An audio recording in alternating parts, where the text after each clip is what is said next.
সবর মানে বিপদে পড়ে ধৈর্য ধারণ, শুধু বিপদে পড়ে ধৈর্য ধারণ এটা সবর নয়। বিপদে পড়ে ধৈর্য ধারণ সবরের একটা অংশ, কিন্তু সবরের মূল অর্থ হচ্ছে কোনো কিছুর উপর নিজেকে ধরে রাখতে পারা। যেমন একটা মুরগিকে যদি আপনি আমাদের গ্রামের ভাষায় বলে টোপা, টোপা দিয়ে যদি ঘিরে রাখেন, তাহলে এটা হলো আরবিতে ওই মুরগিকে আপনি সবর, আটকে রেখেছেন, সবর করে রেখেছেন, আটকে রেখেছেন। তো দুটো জিনিসের উপর আটকে থাকা, এক, চিন্তা করছেন যে প্রতিদিন সকালে উঠে কোরআন পড়বেন, এক আয়াত হলো, আব্দুর রাজ্জাক বিন ইউসুফ বলেছে সূরা ইখলাস হলো। তো কতদিন নিজেকে এই সিদ্ধান্তের উপর ধরে রাখতে পারছেন? এই সবর।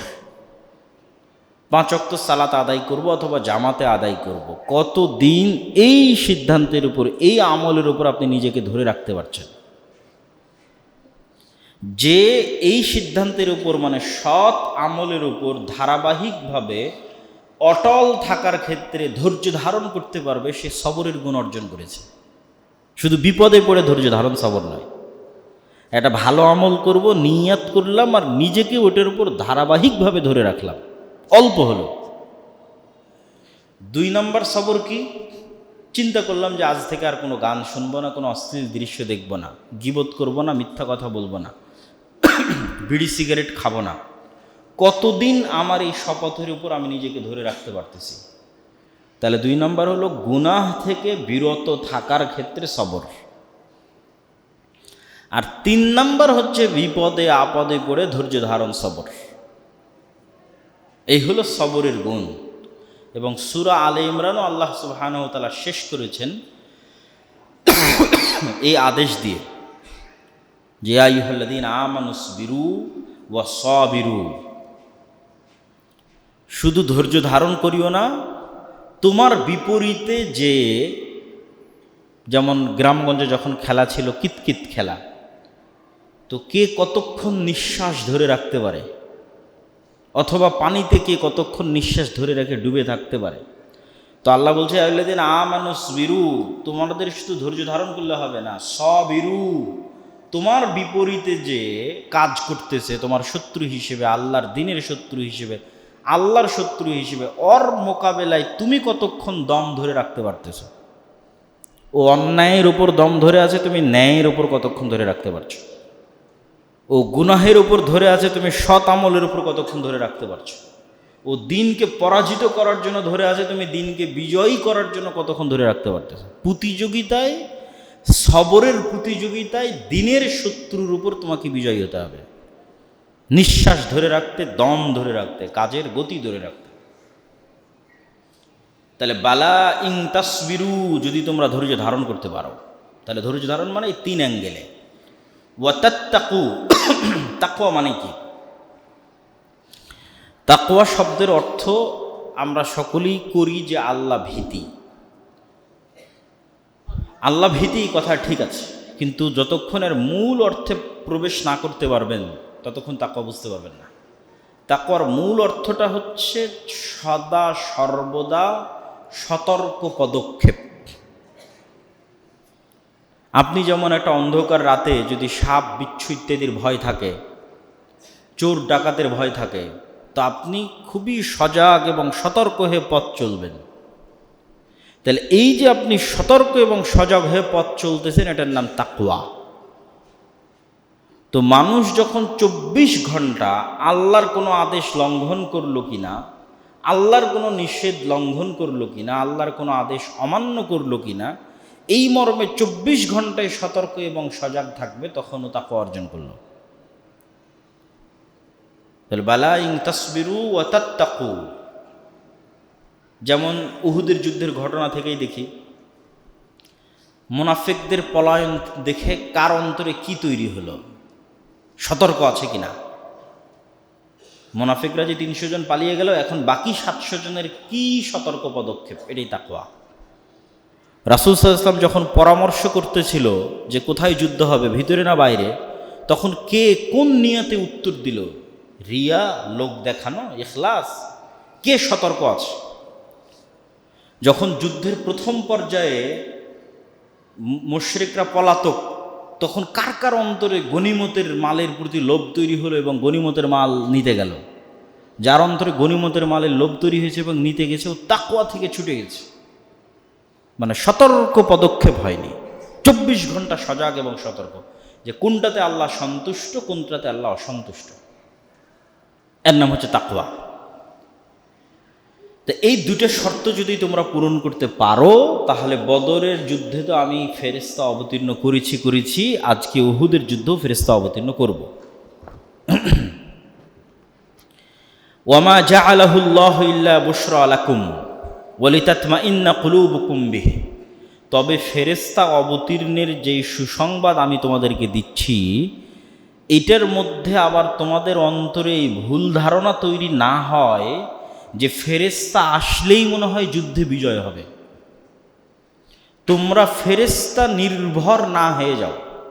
আমি যে এতক্ষণ ফেরেশতার সুসংবাদ দিলাম যে বদরে ফেরেশতা নামিয়েছিলাম, প্রয়োজন হলে উহুদেও নামাবো, তো এখন তো তোমাদের মনে এই ধারণা চলে আসতে পারে তাহলে ফেরেশতা নামলেই মনে হয় যুদ্ধে বিজয় হবে, না নামলে মনে হয় যুদ্ধে বিজয় হবে না। তো এই ভুল ধারণা ভেঙে দেওয়ার জন্য আমি তোমাদের বলতেছি, ওমা জাআলাহুল্লাহু ইল্লা বুশরা লাকুম। আসলে ফেরেশতার সুসংবাদটা তোমাদের অন্তরকে প্রশান্ত করার জন্য। বাস্তব কথা হচ্ছে, ওয়ামান নাসরু ইল্লা মিন ইনদিল্লাহিল আজিজিল হাকিম। জয় পরাজয়ের মানদণ্ড ফেরেশতা আসা না আসার উপরে নয়। আল্লাহ ফেরেশতা ছাড়াও তোমাদের বিজয় দিতে পারেন। প্রকৃত সাহায্য এবং বিজয়ের মালিক হচ্ছে আল্লাহ নিজে। আল আজিজ আল হাকিম, মহাপরাক্রমশালী এবং প্রজ্ঞাময়। তো মহাপরাক্রমশালী মানে তিনি ফেরেশতা ছাড়াও বিজয় দিতে পারেন, আর হাকিম মানে মানুষের মন মতো সাহায্য চাইলে আর পেয়ে গেল না, ওনার প্রজ্ঞা অনুযায়ী উনি যেভাবে যে সাহায্য করা প্রয়োজন মনে করবে তখন সেভাবে সেই সাহায্য করবে। সেটা সবসময় ফেরেশতার সুরতেই হবে না, অন্য আরোভাবে হতে পারে, সেটার উদাহরণও আসবে যে আল্লাহ আরও ভিন্নভাবেও সাহায্য করেন, সেটার কথাও তিনি কোরআনে বলবেন। লিয়াকতাআ তারাফাম মিনাল্লাযীনা কাফারু আও ইয়াকবিতাহুম ফায়ানকালিবু খাইবিন। তবে বদরের যুদ্ধে তোমাদেরকে যে ভূমিধস বিজয়, এত দুর্বল হওয়ার পরেও এটা দেওয়ার পিছনে আল্লাহর হিকমা আছে। আল্লাহ যে হাকিম, বদরে তোমাকে বিজয় দিল, উহুদে দিচ্ছে না, এই হিকমতের কারণটা কি?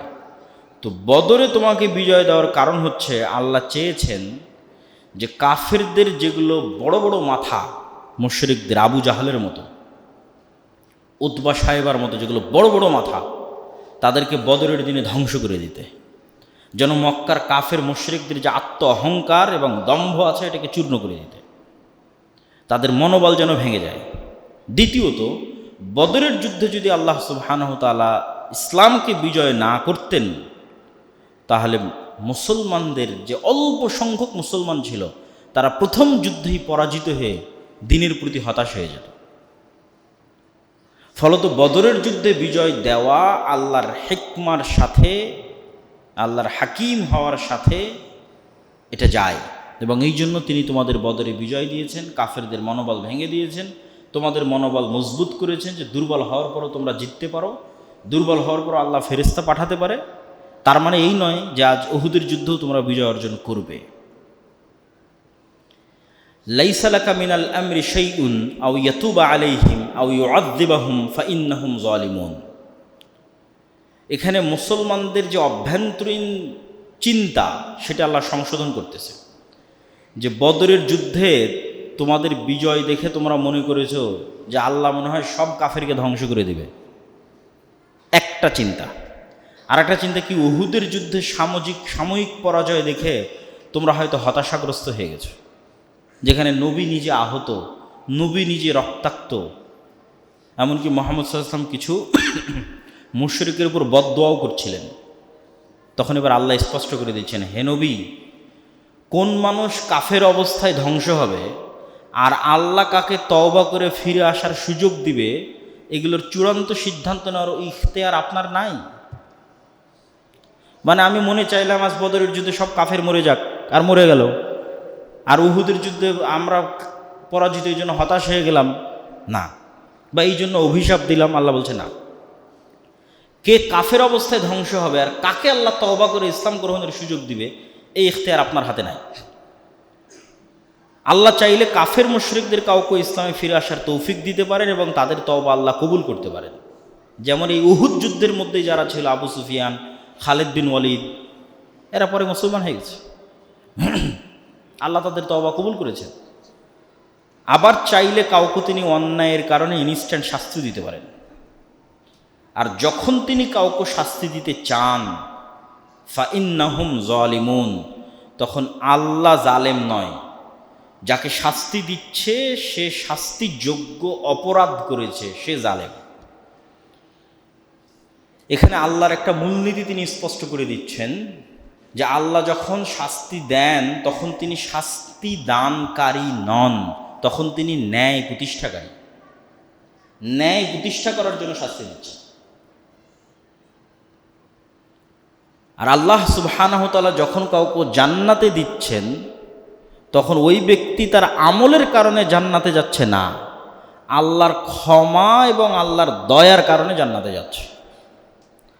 আর যখন কেউ জাহান্নামে যাচ্ছে অথবা দুনিয়াতে আল্লাহর গজবের শিকার হচ্ছে, তখন এটা আল্লাহর ন্যায়। ও শাস্তিযোগ্য অপরাধ করেছে। পৃথিবীতে ন্যায় প্রতিষ্ঠা করতে, মানুষের মধ্যে ন্যায় প্রতিষ্ঠা করতে শাস্তি দেওয়াই লাগবে।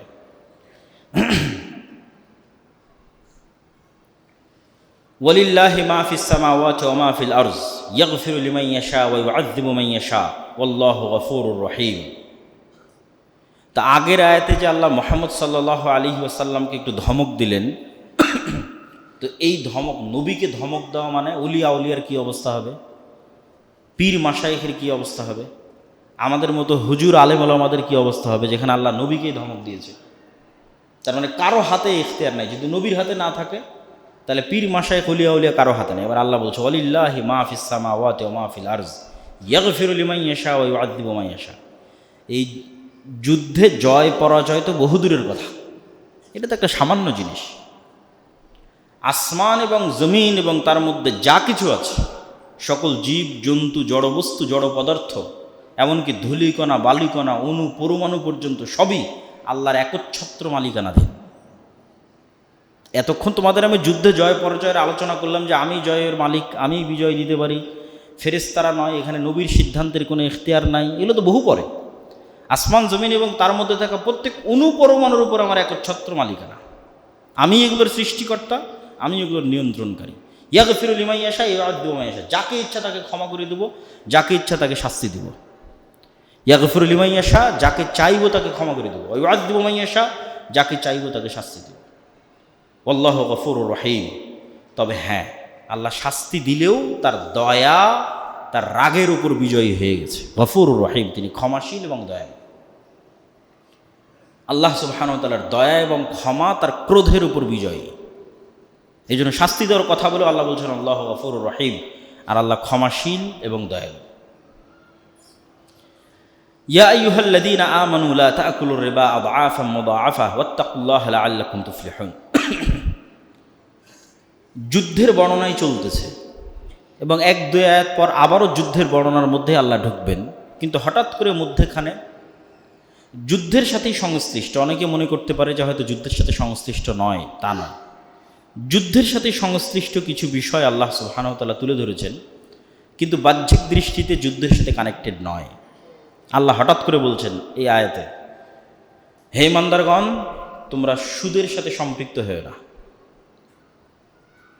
চক্রবৃদ্ধি হারে সুদ ভক্ষণ করিও না, ওয়াত্তাকুল্লাহ, আল্লাহকে ভয় করো, লাআল্লাকুম তুফলিহুন, তাহলে তোমরা সফল কাম হবে। তো হঠাৎ করে সুদ কি? যুদ্ধের সাথে অর্থনীতির কানেকশন সবচেয়ে বেশি, আর কোনো কিছুর সাথে অর্থনীতির এতটা সম্পর্ক নাই, যুদ্ধের সাথে যতটা সম্পর্ক আছে। আজকের বিশ্ব, বাংলাদেশ একটা F-16 বলেন অথবা আরও উঁচু লেভেলের যে বিমান আছে কিনতে পারে না কেন? টাকার অভাবে। একটা বোমা তৈরি করতে পারে না, ট্যাঙ্ক তৈরি করতে পারে না, এন্টি মিসাইল সিস্টেম নেই কেন? টাকার অভাবে। যারা আছে তার টাকার কারণে আছে। তো অন্যতম একটা বড় ফ্যাক্টর যুদ্ধে হচ্ছে টাকা, অর্থ। তো অর্থ যদি স্বাধীন না থাকে, অর্থ যদি কুক্ষিগত হয়ে যায়, তাহলে যুদ্ধ করেও স্বাধীন হওয়া যাবে না, যুদ্ধ করেও গোলাম থাকতে হবে। কেন? অর্থ স্বাধীন হয়নি, টাকা স্বাধীন হয়। তাহলে টাকা কোথায় গোলাম? সমাজে যখন সুদ থাকবে, পৃথিবীতে যখন সুদ থাকবে, তখন টাকা গোলাম, অর্থনীতি গোলাম। তখন যুদ্ধে বিজয় অর্জন করলেও প্রকৃত স্বাধীনতা অর্জন সম্ভব নয়। এই জন্য প্রকৃত স্বাধীনতার জন্য অর্থনৈতিক স্বাধীনতা জরুরি, লাজেম, লাগবেই। অর্থনৈতিক স্বাধীনতা ছাড়া কখনোই শুধু যুদ্ধ দিয়ে কোনো স্বাধীনতা টেকসই হয় না। ওয়াইদ্দাত লিল কাফিরিন, আগুনকে ভয় করো যে আগুন কাফেরদের জন্য তৈরি করা হয়েছে। ওয়াতিউল্লাহ ওয়ার রাসূল লাআল্লাকুম তুরহামুন, আল্লাহর আনুগত্য করো, রাসূলের আনুগত্য করো, তাহলে দয়া প্রাপ্ত হবে। দয়া প্রাপ্ত হওয়ার শর্ত আল্লাহ এবং রাসূলের আনুগত্য। ওয়াসারিউ ইলা মাগফিরাতিম মির রাব্বিকুম ওয়া জান্নাতিন আরদুহাস সামাওয়াতু ওয়াল আরদ উইদ্দাত লিল মুত্তাকিন, আর তোমরা দৌড়াও, দৌড়ের প্রতিযোগিতা করো, ইলা মাগফিরাতিম মির রাব্বিকুম, রবের ক্ষমার দিকে, রবের ক্ষমার দিকে দৌড়ে যাও।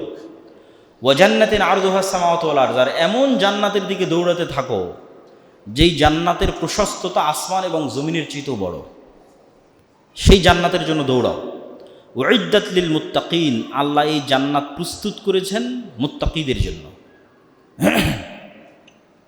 মুত্তাকি মানে আবার ওই আগের কথায় ফিরে যেতে হবে, যে সদা সর্বদা সতর্ক এবং সচেতন পদক্ষেপ নিচ্ছে। এটা ছাড়া আপনি জান্নাতে যেতে পারবেন না। একটা আলো, যে এখানে ঝাড়বাতি আছে, রাতে যদি জ্বলে তাহলে সব পোকা এখানে আসবে। একমাত্র মুত্তাকি পোকা, যদি কোনো মুত্তাকি পোকা থেকে থাকে যে সদা সর্বদা সচেতন এবং সতর্ক পদক্ষেপ নেয়, ও সব পোকার চাইতে বিপরীতে ছুটবে। না, এই আলোতে যাওয়া যাবে না, গেলে পুড়ে যাব, বিপরীতে ছুটবে। কেন? ও সতর্ক সচেতন, ঠিক স্রোতের বিপরীতে চলার মতো। তাহলে মানুষের শাহওয়াত, মানুষকে টানতেছে, জাহান্নাম টানতেছে, মানুষের মনের ইচ্ছা। তাহলে ওই মনের ইচ্ছার বিপরীতে গিয়ে সদা সর্বদা সতর্ক পদক্ষেপ না নিলে আপনি তো জান্নাতের দিকে যেতে পারবেন না। তো জান্নাত প্রস্তুত আছে মুত্তাকিদের জন্য, যারা স্রোতের বিপরীতে, মনের বিপরীতে সদা সর্বদা সতর্ক এবং সচেতন পদক্ষেপ নেয়। আল্লাহ এবার মুত্তাকিদের কিছু বৈশিষ্ট্য বলছেন। আল্লাযীনা ইউনফিকুনা ফিস সাররাই ওয়াদ দাররা ওয়াল কাযিমিনাল গায়জ ওয়াল আফিনা আনিন নাস আল্লাহু ইউহিব্বুল মুহসিনিন। মুত্তাকি তারাই যারা সুখেও ব্যয় করে, দুঃখেও ব্যয় করে। যখন কোটি টাকার মালিক তখন খরচ করা সহজ, যখন আমি রিক্সা চালক, 5 টাকাও নাই, তখনও আল্লাহর রাস্তায় দান করব, এটা অনেক কঠিন। ওয়াল কাযিমিনাল গায়জ, যারা রাগকে পান করে যায়। তৃষ্ণার্ত ব্যক্তি যেভাবে পানি পান করে ফেলে, আর এভাবে রাগকে পান করে নেয়। মানে কোনো মানুষের উপর রাগ তৈরি হলেও সেটার বহিঃপ্রকাশ ঘটায় না। সামর্থ্য এবং শক্তি আছে রাগের বহিঃপ্রকাশ ঘটানোর, তারপরও ঘটায় না। একটা তো সামর্থ্যই নাই, তার কথা বলা হচ্ছে না। অসহায় মানুষও রাগ করে কি করবে? কিন্তু যে রাগ করে কিছু করতে পারবে তারপরেও করে না, ওয়াল কাযিমিনাল গায়জ, রাগকে নিজের মধ্যেই রাখে। ওয়াল আফিনা আনিন নাস, একদল আছে রাগ তাৎক্ষণিক প্রকাশ করলো না, কিন্তু ঠান্ডা মাথায় ব্রেনে ওকে মারবে, সময় সাপেক্ষে এমনভাবে প্যাচে ফেলবে, প্রতিশোধ নেবে খুব ঠান্ডা ব্রেনে। আল্লাহ পরের ধাপে এই জন্য বলতেছেন, রাগকে দমন করলা কিন্তু ধীরে সুস্থে প্রতিশোধ নিলা না। ওয়াল আফিনা আনিন নাস, ক্ষমা করে দিবে। কাযিমিনাল গায়জ, রাগ বহিঃপ্রকাশ ঘটাবে না। ওয়াল আফিনা আনিন নাস, ক্ষমা করে দিবে। এর চাইতে উঁচু স্তর কোনটা? ওটার কথা এবার সব শেষে বলছে, ওয়াল্লাহু ইউহিব্বুল মুহসিনিন। এটা তো গেল স্বাভাবিক মুত্তাকি এবং মুমিনদের কাজ। স্বাভাবিক মুত্তাকি এবং মুমিনদের কাজ হচ্ছে রাগের বহিঃপ্রকাশ ঘটাবে না, মানুষকে ক্ষমা করে দেবে। এদের চাইতে উঁচু স্তর মুহসিন, ইহসান, তারা কারা? রাগ তো চেপে যাবে যাবে, ক্ষমা তো করে দিবে দিবে, পাল্টা তার সাথে ভালো ব্যবহার করবে। এ হলো মুহসিন। আল্লাহু ইউহিব্বুল মুহসিনিন। আর এই সর্বোচ্চ স্তরে যে পৌঁছে গেছে, এদেরকে আল্লাহ ভালোবাসে। এরা হচ্ছে তাকওয়া এবং ইহসানের সর্বোচ্চ স্তরে পৌঁছে যাওয়া ব্যক্তি। ওয়াল্লাযীনা ইযা ফাআলু ফাহিশাতান আও যালামু আনফুসাহুম, তার মানে কি মুত্তাকি এবং মুহসিনিনরা নিষ্পাপ, কোনো গুনাহই করবে না? না, আল্লাহ বলছেন মুত্তাকি তারাই যাদের থেকে কোনো ভুল হয়ে গেলে, গুনাহ হয়ে গেলে, ফাহিশাতান, বড় গুনাহ হয়ে যেতে পারে, জেনা ব্যভিচার থেকে শুরু করে যে কোনো বড় গুনাহ হয়ে যেতে পারে। আও জলামু আনফুসাহুম, এবং ছোট গুনাহ হতে পারে। যদি হয়ে যায় যাকারুল্লাহ, এরা সাথে সাথে আল্লাহকে স্মরণ করে, ফাস্তাগফারু লিযুনুবিহিম, এবং নিজের পাপের জন্য আল্লাহর কাছে ক্ষমা প্রার্থনা করে। ওয়া ইয়াগফিরুদ যুনুবা ইল্লাল্লাহ, আর তারা জানে যে পাপের ক্ষমা আল্লাহ ছাড়া কারো কাছে না, কোনো অলিয়া আউলিয়া পীর দরবেশ মাজার না, পাপের ক্ষমা আল্লাহর কাছে। ওয়ালাম ইউসিররু আলা মা ফাআলু, আর যদি গুনাহ ছোটও হয় তবুও মুত্তাকি ওরা যে এই ছোট গুনাহ বারবার করে না, বারবার করে না। লাম ইউসিররু আলা মা ফাআলু, ওই গুনাহের উপর অটল থাকে না। একটা ছোট গুনাহ যদি বারবার করা হয় সেটা কবিরা গুনাহে পরিণত হয়ে যায়, তাহলে ও মুত্তাকির কাতারে আর থাকলো না, মুহসিনের কাতারে আর থাকলো না। মুত্তাকি মুহসিনদের গুনাহ হতে পারে, কিন্তু তার গুনাবলী কি, সাথে সাথে সে আল্লাহকে স্মরণ করে ক্ষমা চেয়ে আর ওই গুনাহ দ্বিতীয়বার না করার সত্য সংকল্প করে। দ্বিতীয়বার হয়ে যেতে পারে, কিন্তু যখন সে তওবা করতেছে তখন তার অন্তরে শতভাগ সত্য সংকল্প আছে যে এই গুনাহ সে আর দ্বিতীয়বার করবে না। ওয়াহুম ইয়ালামুন, আর আল্লাহ সুবহানাহু ওয়া তাআলা যদি তারা এইভাবে আল্লাহর কাছে ক্ষমা চাইতে পারে, তারা আল্লাহ বলছেন উলাইকা জাযাউহুম মাগফিরাতুম মির রাব্বিহিম, এদের এক নাম্বার প্রতিদান হচ্ছে আল্লাহর ক্ষমা। কেননা পরকালে কেউ নিজের আমলের জোরে জান্নাত দাবি করতে পারবে না। তাহলে জান্নাতে যেতে হলে ক্ষমা লাগবে, দয়া লাগবে, তো এদেরকে আল্লাহ ক্ষমা করে দেবে। ওয়া জান্নাতিন তাজরি মিন তাহতিহাল আনহার, এবং এমন জান্নাতে প্রবেশ করার সুযোগ দিবে যেই জান্নাত শব্দের শাব্দিক অর্থ হচ্ছে বাগান, এমন সুজলা সুফলা সুশোভিত সুন্দর বাগান যার নিচ দিয়ে ঝর্ণাধারা প্রবাহিত, যেটা মানুষের কল্পনা তো আসতে পারে না যে এটা কত সুন্দর হতে পারে। খালিদিনা ফিহা, তারা সেখানে চিরস্থায়ী থাকবে। ওয়া নি'মা আজরুল আমিলিন, আর সৎকর্মশীলদের আল্লাহ এভাবেই পুরস্কৃত করে থাকেন। কদ খালাত মিন ক্বাবলিকুম সুনানুন ফাসিরু ফিল আরজ, আবার আমরা যুদ্ধের ঘটনায় ফিরে আসতেছি। উহুদের যুদ্ধের সাময়িক পরাজয় দেখে তোমাদের মনে হতে পারে যে নবীও আঘাতপ্রাপ্ত, নবীও আহত, মুসলমানেরা পরাজিত, তাহলে কি সিস্টেম কি? আল্লাহ বলছেন কদ খালাত মিন ক্বাবলিকুম সুনানুন, তোমাদের পূর্বে এরকম হাজারো বছর চলে গেছে, লাখো বছর চলে গেছে। তোমরা পৃথিবী ঘুরে এবং ইতিহাস পড়ে ওই জিনিসগুলো দেখো, দেখলে তোমরা বুঝবে যে মুমিনদের পরাজয় সাময়িক, নবীদের পরাজয় সাময়িক, ইসলামের পরাজয় সাময়িক। আকিবাতুল মুকাজ্জিবিন, যারা মিথ্যুক কাফের মুশরিক, ফাইনালি সময় লাগতে পারে কিন্তু ফাইনাল পরাজয় ওদের। অতএব উহুদের যুদ্ধে তোমরা পরাজয় হয়েছে, এটা সাময়িক। ফাইনাল পরাজয় কাদের হবে? যারা আজকে উহুদের যুদ্ধে জয়লাভ করে গেছে, ফাইনালি এদের পরাজিত হতেই হবে, একদিন আগে অথবা একদিন পরে। ওয়ালা তাহিনু ওয়ালা তাহজানু ওয়া আনতুমুল আ'লাউনা ইন কুনতুম মুমিনিন। আহত নবী, শহীদদের বিকৃত শরীর, কেন হামজা রাদিয়াল্লাহু তাআলা আনহুর শরীরকে বিকৃত করা হয়েছে। সাময়িক বিপর্যয়, মুনাফিকদের পলায়ন এবং মুনাফিকদের টিজ মারা কথা, তারা ভয়ঙ্করভাবে এই পরাজয়ের পর সাহাবীদের আক্রমণ করে কথা বলতো। বলেছিলাম না আমাদের কথা শুনতে যে মদিনার মধ্যে থাকো, বলেছিলাম না আমাদের সাথে পালিয়ে আসো। এই যে আমাদের সিদ্ধান্ত ঠিক ছিল, আমাদের কথা না শোনার জন্যই পরাজয় হয়েছে। বলছে ওয়ালা তাহিনু ওয়ালা তাহজানু, এই ধরনের চতুর্মুখী চাপে ওয়ালা তাহিনু ওয়ালা তাহজানু, তোমরা ভেঙে পড়িও না। দিনের দাওয়াত, আল্লাহর রাস্তায় জিহাদের বিষয় তোমাদের প্রতিজ্ঞা যেন দুর্বল না হয়, এবং যারা যুদ্ধে নিহত হয়েছে এবং আহত হয়েছে তাদের নিয়ে যেন তোমরা হতাশায় না ডুবে থাকো। ও আনতুমুল আ'লাউনা, কেননা যারা মারা গেছে এরা আল্লাহর কাছে জান্নাতে জীবিত, আর তোমরা যারা দুনিয়াতে এখন পরাজিত এবং আহত অবস্থায় আছো তোমরা বিজয়ী হবা। ইন কুনতুম মুমিনিন, যদি তোমাদের মধ্যে ঈমান থাকে, যদি তোমাদের মধ্যে তাকওয়া থাকে, যদি তোমাদের মধ্যে সবর থাকে। ইয়ামসাসকুম করহুন ফাকাদ মাসাল কওমা করহুম মিসলাহ, আজকে উহুদের যুদ্ধে তোমাদের 70-এর অধিক সাহাবী মারা গেছে। অনেক তোমরা আহত, তোমাদের নবী আহত, মুনাফিকরা কথা শোনাচ্ছে। তা আজকে তোমরা যেই কষ্টের মধ্যে দিয়ে যাচ্ছ, ফাকাদ মাসাল কওমা করহুম মিসলাহ, এর চাইতে বেশি কষ্ট অথবা হুবহু এরকমই কষ্ট আল্লাহ কাফেরদের দিয়েছেন বদরে। ওদেরও 70 জন মারা গেছিল বদরে। বরং ওদের কষ্ট আল্লাহ বেশি দিয়েছিলেন কেন? উহুদের যুদ্ধে তোমাদের 70 জন মারা গেছে, কিন্তু একজনও বন্দী নয়। আর বদরের যুদ্ধে তোমরা ওদের 70 জনকে হত্যা করেছো, পাশাপাশি আরো 70 জনকে বন্দী করেছো। তোমাদের যে 70 জন মারা গেছে এরা জান্নাতে জীবিত, আর ওদের যে 70 জন মারা গেছে ওরা জাহান্নামের আগুনে জ্বলতেছে। তোমরা যারা আজকে আহত অবস্থায় আছো তোমরা একদিন বিজয়ী হবাই, আর ওরা যারা আজকে সাময়িক বিজয় নিয়ে ফিরে যাচ্ছে এরা একদিন পরাজিত হবেই। তাহলে আজকে তোমরা যে কষ্ট পাচ্ছ কাছাকাছি এইরকমই অথবা এর চেয়ে বেশি কষ্ট আল্লাহ মক্কার কাফের মুশরিকদের বদরে দিয়েছেন।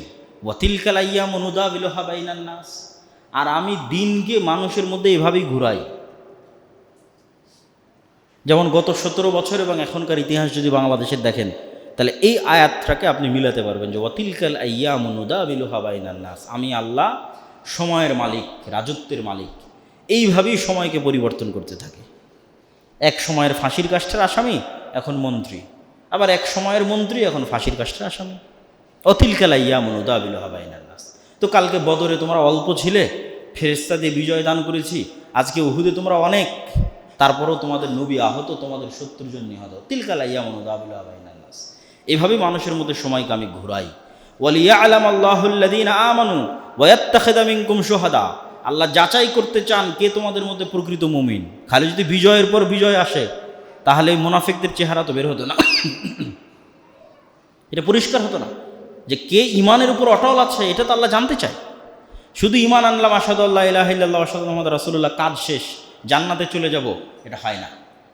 এই ইমানের আনয়নের পর এই কথার উপর পরীক্ষা দিতে হবে যে তুমি এই কথার উপর কতটা সত্যবাদী, যে আশহাদু আল্লা ইলাহা ইল্লাল্লাহ ওয়া আশহাদু আন্না মুহাম্মাদার রাসূলুল্লাহ, এটার উপর কতটা সত্যবাদী এর পরীক্ষা দিতে হবে। কত জুলুম, কত অত্যাচার, কত নির্যাতন সহ্য করেও তুমি এটার উপর অটল থাকতে পারো, সবর, অটল থাকতে পারো, তাত্তাকু, পরহেজগার থাকতে পারো, এটা পরীক্ষা দিতে হবে।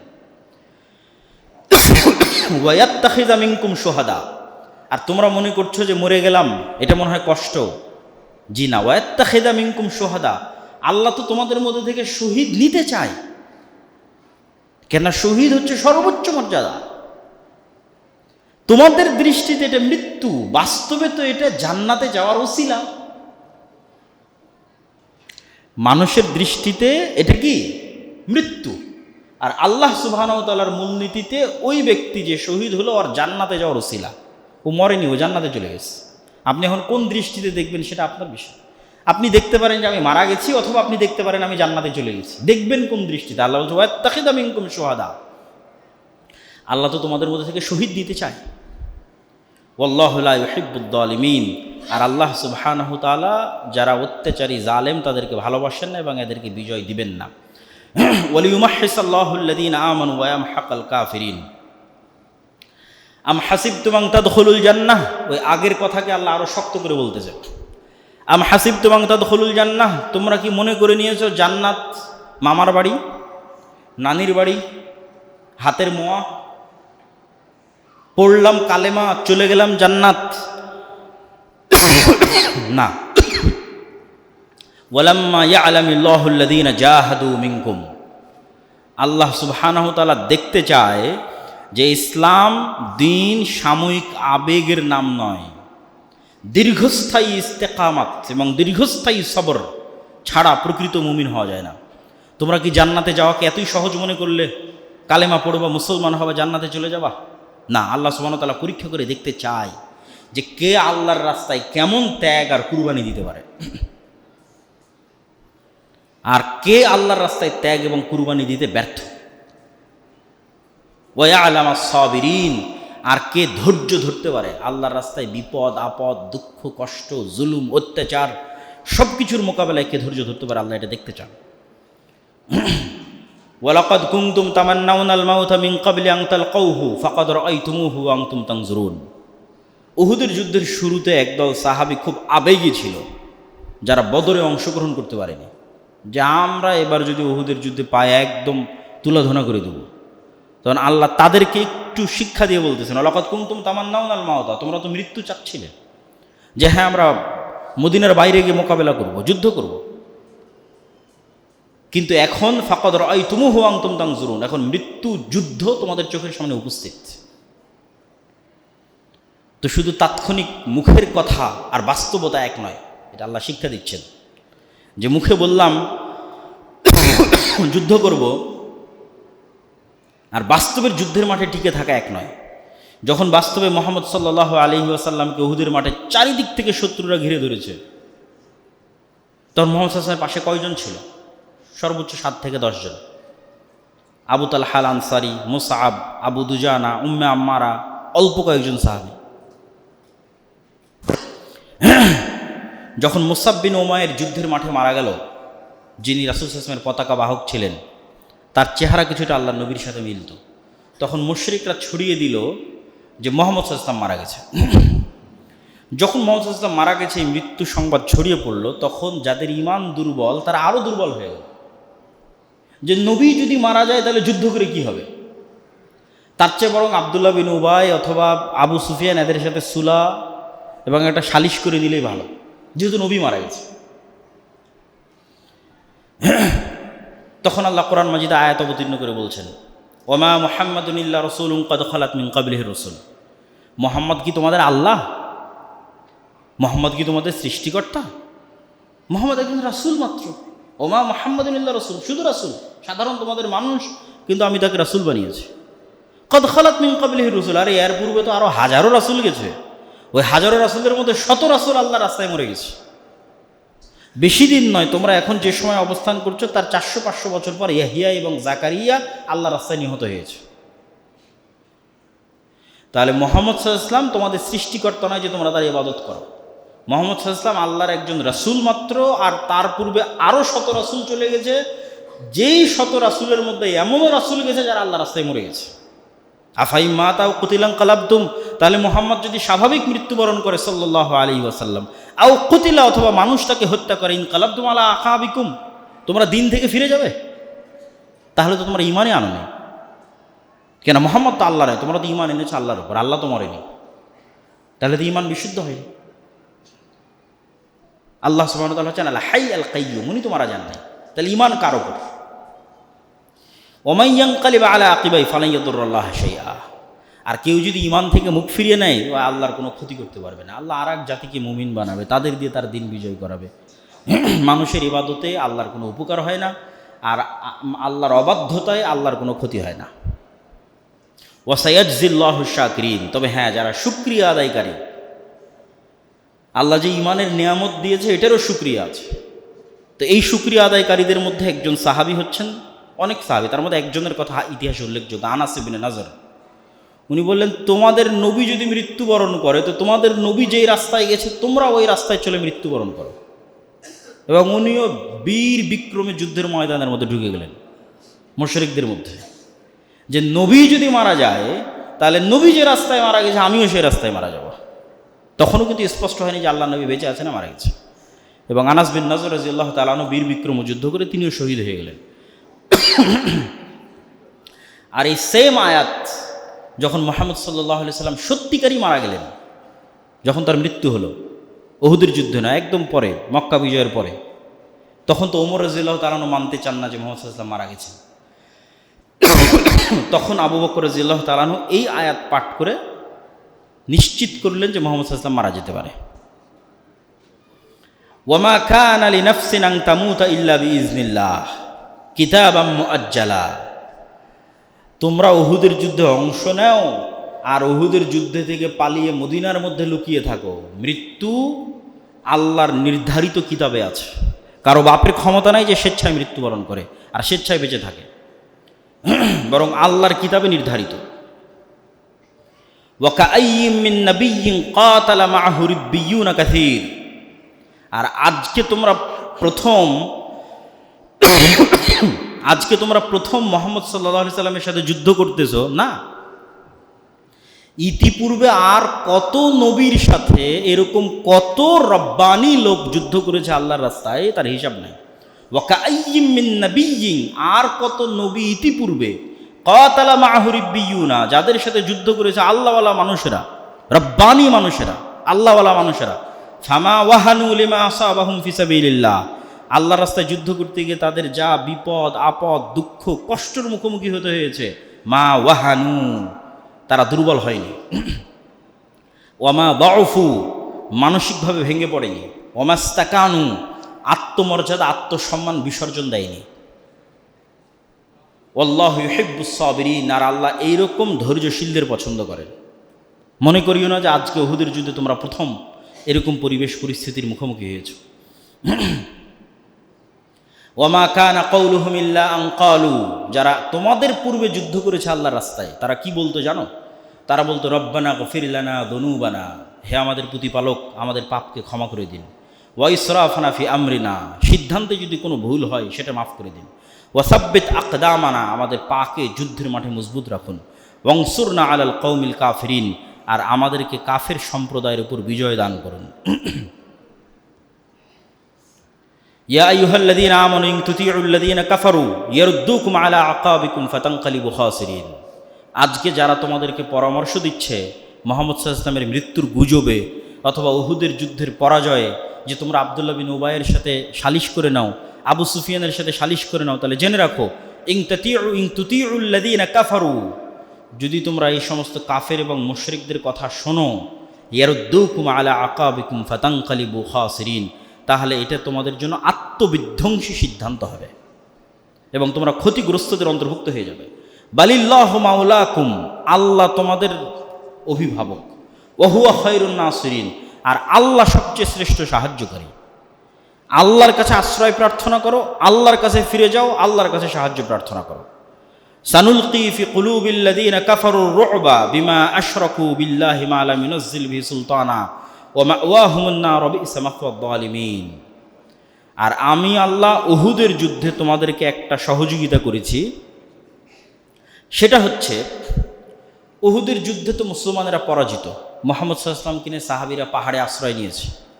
এখন তো চাইলেই আবু সুফিয়ান এবং তার বাহিনী মদিনাকে তছনছ করে দিতে পারে, বাকি বেঁচে থাকা সাহাবীদেরকে হত্যা করে দিতে পারে। তা না করে আবু সুফিয়ান এবং তার সৈন্যবাহিনী নিয়ে তারা মক্কায় ফেরত যেতে লাগলো। মক্কায় ফেরত যাওয়ার পথে 7, 8, 9, 10, 15, 20 কিলোমিটার যাওয়ার পর তাদের মাথায় কাজ করেছে, আরে আজকে তো আমরা যুদ্ধে বিজয়ী, তো ফেরত যাচ্ছি কেন? আজকেই তো সুযোগ মদিনাকে মাটির সাথে মিশিয়ে দেওয়ার, যতজন বেঁচে আছে সবকে হত্যা করার। তখন ওরা আবার ইনস্ট্যান্ট সিদ্ধান্ত নিল যে না, চলো ফিরে যাই। তখন একজন সংবাদ বাহক এসে মুহাম্মদ সাল্লাল্লাহু আলাইহি ওয়াসাল্লাম এবং তার সাহাবীদের সংবাদ দিল যে আবু সুফিয়ান এবং তার সৈন্যবাহিনী পুনরায় প্রস্তুত হচ্ছে পুনরায় মদিনা আক্রমণ করার জন্য। তখন রাসূলুল্লাহ সাল্লাল্লাহু আলাইহি ওয়াসাল্লামের সাথে যারা ছিল সবাই আহত, নিহত যারা তারা তো গেছে, বাকি যারা আছে কারো মাথা ফাটা, কারো হাত ভাঙ্গা, কারো পা ভাঙ্গা, কারো রক্ত বের হচ্ছে, ঠিক আছে, রাসূল সাল্লাল্লাহু আলাইহি ওয়াসাল্লামের নিজের দাঁত ভাঙ্গা। তখন আল্লাহ নবী বলছে, এখন কারা যুদ্ধের জন্য প্রস্তুত হবে? এখন এই আহত অবস্থায়। তো রাসূল সাল্লাল্লাহু আলাইহি ওয়াসাল্লামের সাথে থাকা সব সাহাবীরা যুদ্ধের জন্য প্রস্তুত এবং তারা বলল হাসবুনাল্লাহ ওয়া নি'মাল ওয়াকিল, নি'মাল মাওলা ওয়া নি'মান নাসির।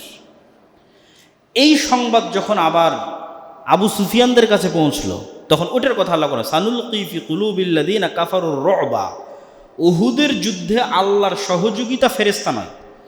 কেন ফেরেশতা আসার যে শর্ত দেওয়া হয়েছিল ওটা তো তোমরা উত্তীর্ণ হতে পারবে। ফেরেশতা দেওয়ার শর্ত দেওয়া হয়েছিল তাসবিরু ওয়া তাত্তাকু, ধৈর্য ধরতে হবে, তাকওয়া থাকতে হবে। আল্লাহর নবী যেখানে তোমাদের 40 জন তীরন্দাজ থাকতে বলেছিল সেখানে তোমরা থাকোনি। যখন মুসলমানদের বিজয় হয়ে গেছে তখন তোমরা গনিমতের মালের জন্য ওই জায়গা ছেড়ে দিয়ে গনিমতের মাল সংগ্রহ করতে গেছো। তখন খালিদ বিন ওয়ালিদ পিছন দিক থেকে এসে আক্রমণ করেছে, এই কারণে তো নিশ্চিত জয় পরাজয়ে পরিণত হয়েছে। তবে উহুদের যুদ্ধে আল্লাহর সাহায্য কি ছিল? ওই কাফের মুশরিকদের অন্তরে আল্লাহ ভয় ঢুকিয়ে দিলেন, যারে যেই মুসলমানেরা আহত অবস্থাতেও যুদ্ধের জন্য এইভাবে প্রস্তুত হতে পারে, ওদের সাথে এখন মোকাবেলা করতে গিয়ে যদি হেরে যাই তাহলে যে জয়ের আনন্দটা ছিল ওটাও তো আর থাকলো না। এখন তো গিয়ে বলতে পারবো আরে জিতেছি, মানে এখন এই অবস্থায় মক্কায় ফিরে গেলে কি বলা যাবে? জিতেছি।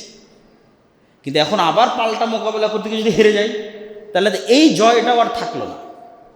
তো এই যে আল্লাহ ওদের অন্তরের মধ্যে ভয় ঢুকিয়ে দিলেন যে ওরা পাল্টা মদিনায় আক্রমণ করলো না, এটাও আল্লাহর একটা সাহায্য। কেন? অন্তরের মালিক তো আল্লাহ, অন্তরের মধ্যে ভয় ঢুকিয়ে দেওয়ার মালিক তো আল্লাহ সুবহানাহু ওয়া তাআলা। ওয়ালাকাদ সাদাকাকুমুল্লাহু ওয়া'দাহ, মহান আল্লাহ অবশ্যই তার সাহায্যের প্রতিশ্রুতি রক্ষা করেছিলেন। যুদ্ধের প্রথম পর্যায়ে আল্লাহর সাহায্যেই এবং তার অনুমতিতেই শত্রুদের তোমরা পরাস্ত এবং হত্যা করেছিলে। কুরাইশ বাহিনী পিছু হটছিল এবং বিজয় তোমাদের চোখের সামনে স্পষ্ট হয়ে উঠছিল। কিন্তু পরিস্থিতি বদলে গেল কখন? যখন জাবালের রুমাতে নিযুক্ত তোমাদের তীরন্দাজ বাহিনীর অন্তরে গনিমতের মালের প্রতি দুর্বলতা বা লোভ তৈরি হয়েছিল। এগুলো আল্লাহ কোরআনে এই আয়াতের মধ্যে বলছেন। আয়াতটা অনেক বড়, যাদেরকে রাসূল সাল্লাল্লাহু আলাইহি ওয়াসাল্লাম স্পষ্টভাবে বলেছিলেন জয় পরাজয় যেটাই হোক এই জায়গা তোমরা ছাড়বে না। এই স্পষ্ট নির্দেশ নিয়েও তোমরা পরস্পর তর্ক বিতর্কে লিপ্ত হলে। একদল বলল যুদ্ধ তো শেষ হয়ে গেছে, এখানে থেকে লাভ কি, তার যে গনিমতের মাল সংগ্রহ করি, এই বলে তারা গনিমতের মাল সংগ্রহ করতে চলে গেল। আর আব্দুল্লাহ বিন জুবাইর যে নেতা, সে বারবার বলতে থাকলো না এখান থেকে যেও না, আল্লাহর নবীর আদেশ। তার সাথে মাত্র 10-12 জন থাকলো, যারা ওখানেই দায়িত্বরত অবস্থায় খালিদ বিন ওয়ালিদের আক্রমণে নিহত হলো। এভাবেই তোমরা আল্লাহর ওয়াদাকৃত এবং তোমাদের কাঙ্ক্ষিত যে বিজয় দেখার পরেও রাসূলের আদেশ অমান্য করলে এবং নিজেদের পরাজয় নিজেরাই ডেকে আনলে। মূলত তোমাদের মধ্যে কেউ কেউ দুনিয়া চেয়েছিল, অর্থাৎ গনিমতের তাৎক্ষণিক দুনিয়াবি লোভ তোমাদের সিদ্ধান্তকে প্রভাবিত করেছিল। আবার কেউ কেউ শুধু আখিরাত চেয়েছিল, তাই তারা রাসূলের নির্দেশ রক্ষায় ওই স্থানে অটল থেকে নিজেদের জীবন পর্যন্ত দিয়ে দিল। আর এভাবেই মহান আল্লাহ মুশরিকদের উপর অর্জিত সাক্ষাৎ বিজয় থেকে তোমাদের ফিরিয়ে দিলেন। অর্থাৎ আল্লাহর সাহায্য বন্ধ হয়ে গেল এবং তিনি তোমাদেরকে পরাজিত হতে দিলেন, বাধা দিলেন না। তোমরা পরাজিত হচ্ছিলে, আল্লাহ এসে আবার বাঁচালেন না। আর পরাজয় মানেই খারাপ নয়। প্রজ্ঞাময় মহান আল্লাহ সুবহানাহু ওয়া তাআলার প্রতিটি কাজের মধ্যে হিকমত রয়েছে। তিনি তোমাদেরকে পরীক্ষা করতে চান। আর তোমরা যারা এই যুদ্ধে ভুল করেছিলে, এই যুদ্ধের বিভিন্ন পরিস্থিতিতে যারা ভুল করেছ, আল্লাহ সুবহানাহু ওয়া তাআলা তাদের সকলকে ক্ষমা করে দিয়েছেন। আল্লাহু যু ফাযলিন আলাল মুমিনিন, আর আল্লাহ এভাবেই মুমিনদের উপর দয়া করে থাকেন। তো আমরা শুধুমাত্র 152 আয়াত পর্যন্ত পৌঁছতে পেরেছি। পরবর্তী কোনো জুমায় যদি কোথাও সুযোগ হয়, আমরা উহুদের যুদ্ধের এই ধারাবাহিক আলোচনা শেষ করব আল্লাহ সুবহানাহু ওয়া তাআলা যেভাবে বর্ণনা করেছে। তো আমরা এই পুরো 121 থেকে 152 নম্বর আয়াত পর্যন্ত সূরা আলে ইমরানের, এর মধ্যে থেকে আমরা কি শিখলাম যদি সারমর্ম করি, যেহেতু আমাদের সময় শেষে এসেছে। তাহলে সারমর্ম হচ্ছে, নবী সাথে থাকার পরেও আল্লাহ সুবহানাহু ওয়া তাআলার সাথে জিবরাইলের মাধ্যমে নবীর সদা সর্বদা কথোপকথন হওয়ার পরেও মুসলমানেরা যুদ্ধে পরাজিত হচ্ছে এবং এই পরাজয় থেকে অনেক কিছু শিখার আছে। যে উম্মতে মুহাম্মাদিকে আল্লাহ অতি অলৌকিক কিছু দিয়ে বিজয় দিবে না, অতি অলৌকিক কিছু। ফেরেশতাদের ওখানেও আল্লাহ বাধা দিলেন, মানে সংশোধন করে দিলেন যে তোমরা মনে করিও না যে ফেরেশতা আসলেই জিতে যাব, আর ফেরেশতা না আসলে আমরা পরাজিত হব। জয় পরাজয়ের মালিক আল্লাহ। তাহলে অতি অলৌকিক কিছু ঘটে মুসলমানেরা জয়লাভ করবে তা নয়, বরং পৃথিবীর পরিবেশ এবং পরিস্থিতির সাথে খাপ খেয়ে নবীদের মতো চরম ত্যাগ স্বীকার করতে পারবে, আল্লাহর নবীর সাহাবীদের মতো চরম আত্মত্যাগ দিতে পারবে, তাসবিরু ওয়া তাত্তাকু, দিনের উপর অটল থাকতে পারবে, তাকওয়া অবলম্বন করতে পারবে, সর্বোচ্চ চেষ্টা করতে পারবে, তখন তোমাদের বিজয় তোমাদের হাতে ধরা দিবে। এবং অতীতে যে সমস্ত নবীরা চলে গেছে তাদেরও আল্লাহ সুবহানাহু ওয়া তাআলা বর্ণনা দিয়েছেন যে তাদের গুণাবলী কী ছিল, তারা আল্লাহর কাছে কিভাবে দোয়া করত। আর জান্নাত এত সহজ নয়, জান্নাতে যাওয়ার জন্য অনেক কাঠখড় এবং ত্যাগ এবং তিতিক্ষার পাশ করেই জান্নাতে যেতে হবে। আর মৃত্যু মানেই দুনিয়ার দৃষ্টিতে মৃত্যু, কিন্তু আল্লাহ সুবহানাহু ওয়া তাআলার দৃষ্টিতে জান্নাত। এরকম অসংখ্য কিছু এই আয়াতগুলোর মধ্যে ফুটে উঠেছে। আল্লাহ সুবহানাহু ওয়া তাআলা আমাদেরকে তার দ্বীনের উপর অটল থাকার, ধৈর্য ধারণ করার এবং সদা সর্বদা তাকওয়া অবলম্বন করে আমাদের জীবন পরিচালনা করার তৌফিক দান করুক। আল্লাহুম্মা আমিন।